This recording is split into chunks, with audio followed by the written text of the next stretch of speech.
99,999 divided by 3. Here 3 is a divisor, so we need multiplication table of 3.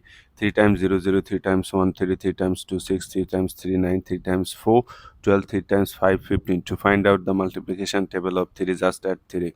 0 plus 3, 3, 3 plus 3, 6, 6 plus 3, 9, 9 plus 3, 12. Okay, 3 goes into 9 how many times? Goes into 9 3 times. Write 3. 3 times 3 9. Subtract 0. Bring down this 9.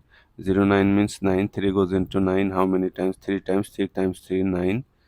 Subtract 0. Bring down this 9. 0 9 means 9. 3 goes into 9 3 times.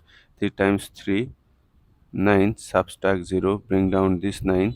0 means 0 9 means 9. 3 goes into 9 3 times. 3 times 3 9.